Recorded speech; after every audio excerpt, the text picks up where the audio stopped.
with the Mueller investigation's first trial now underway, President Trump and his lawyers seem to be cooking up a new defense slogan of their own. The president will hold, by the way, a campaign rally shortly down in Tampa, Florida. Let's go there. Our chief White House correspondent, Jim Acosta, is already on the scene for us. So, Jim, what's the latest? Right. Well, President Trump is in Florida tonight to do some campaigning ahead of the midterm elections, but the president and his team are still busy trying to get their story straight on the Russia investigation. Mr. Trump is now echoing his lawyers who have gone from saying there was no collusion during the 2016 election to insisting that collusion is not a crime after all.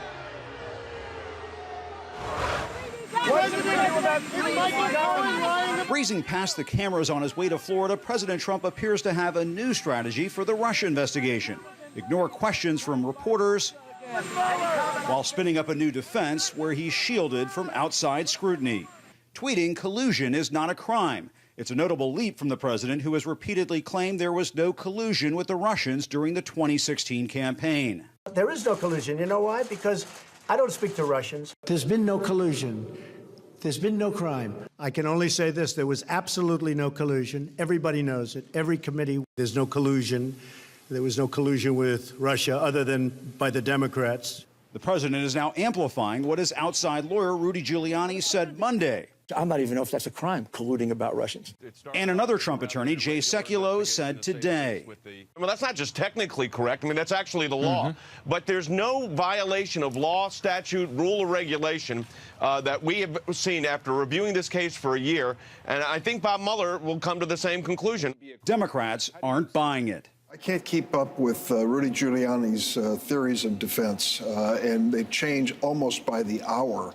You know, collusion at one point never happened. At the next point, if it happened, it's not serious. Weighed down by the Russia probe, the president is turning to issues popular with his base, threatening to shut down the government to make Congress pay for a border wall, insisting that's a very small price to pay, and tweeting, "I don't care what the political ramifications are." Even fellow Republicans are leery of a shutdown, with the midterm elections fast approaching. I kind of see it as posturing, to be honest with you. It's an irresponsible thing to do, I think. Mr. Trump's border policy is coming under increasing scrutiny, with an administration official admitting to Congress that the president's practice of separating children from undocumented migrants amounts to child abuse. There's no question that separation of children from parents entails significant potential for traumatic psychological injury to the child. One of the president's fellow hardliners on immigration, Chief of Staff John Kelly, appears to be sticking around. Sources confirm the president has asked Kelly to remain at his post until 2020, though CNN has learned the Chief of Staff wanted the story leaked to tamp down on reports that he could be on his way out.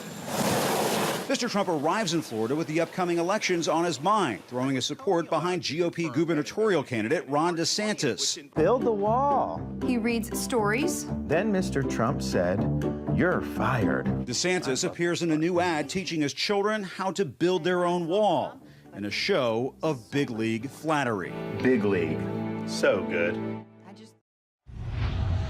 Now, the White House closed out the month of July without holding a briefing for reporters today. That means the White House has held only 3 briefings for the press this month and 8 total since the end of May. There is no other way to describe what the White House is doing these days. Wolf, top officials, including the president, are hiding from the press. And Wolf, just to give you a sense as to what's happening right now, you can hear there is a chorus of boos and other chants from this Trump crowd here in Tampa, Florida. They're saying things like CNN sucks, go home, and fake news. Wolf, obviously, all of those things are false. We're staying right here. We're going to do our job and report on this rally to all of our viewers here tonight. Wolf. As you should. All right, Jim Acosta, we'll stay in very close touch with you. Thank you. Now, after years of rebuilding foreign countries, it's time to finally rebuild our country, right? Wouldn't you say? Right?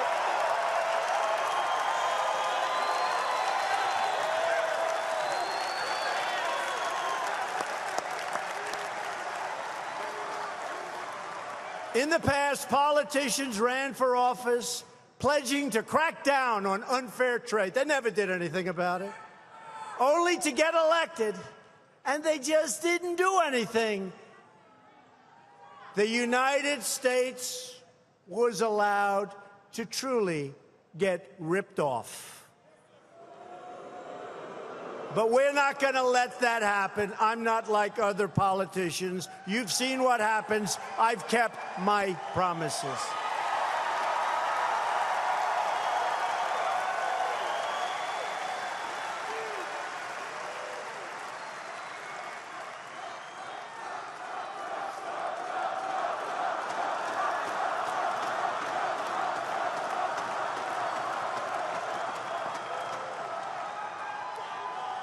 One of the brilliant pundits that doesn't have a clue. I mean, these people, how they have gotten us wrong.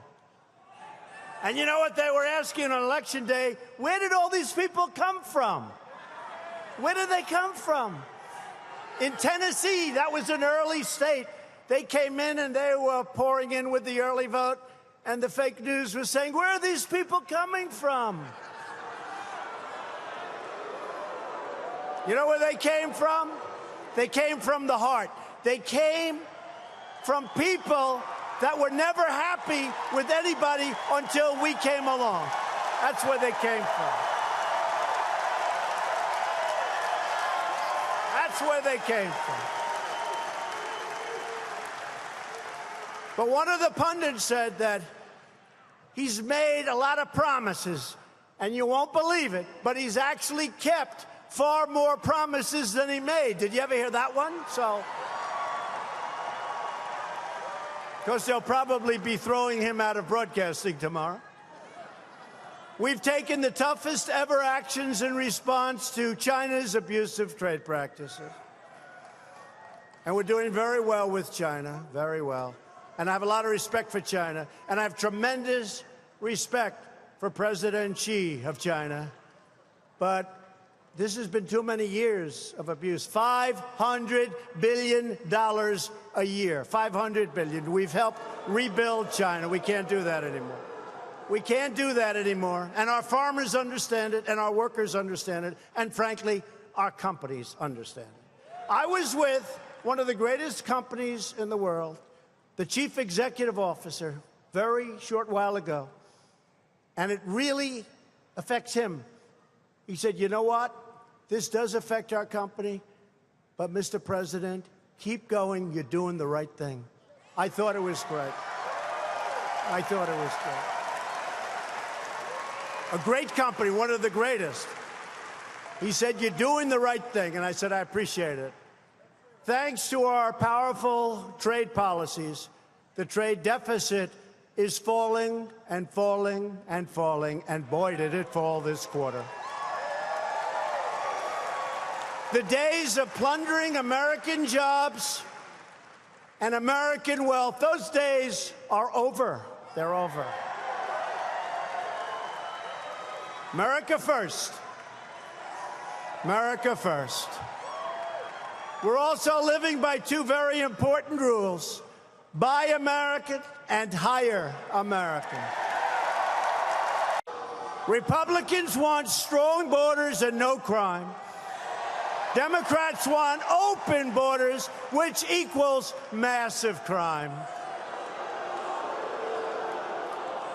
And on top of that, the Democrats, Nancy Pelosi, the whole group, Maxine, she likes me a lot.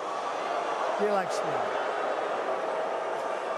They've launched outrageous attacks on our incredible law enforcement officers and on ICE and our Border Patrol. Can you believe it? People that keep us safe. Their new platform, what they want to do, the Democrat Party, they want to abolish ICE. In other words, they want to let MS-13 rule our country. That's not going to happen. Every day, the brave men and women of ICE are liberating communities and towns from savage gangs like MS-13 that are occupying our country like another nation would. We want maximum border security and respect for our heroes, ICE, Border Patrol, and law enforcement.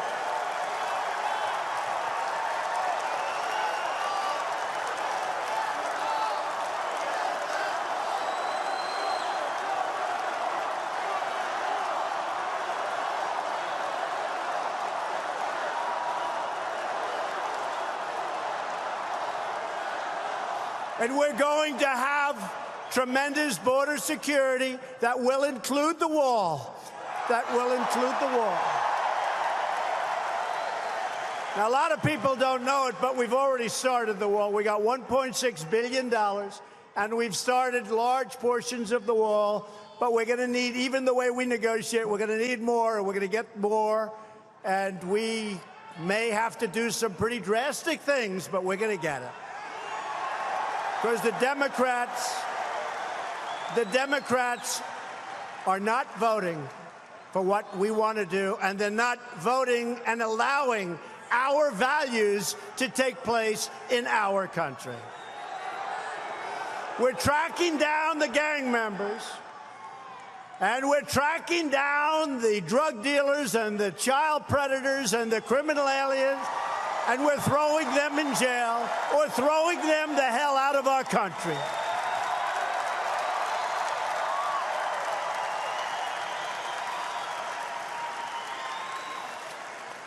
In some states, Democrats are even trying to give illegal immigrants the right to vote. They want to give them the right to vote. And what about all of those people that are waiting online for 7, 8, 9, 10 years, trying to get into our country? They don't have the right to vote. We believe that only American citizens should vote in American elections.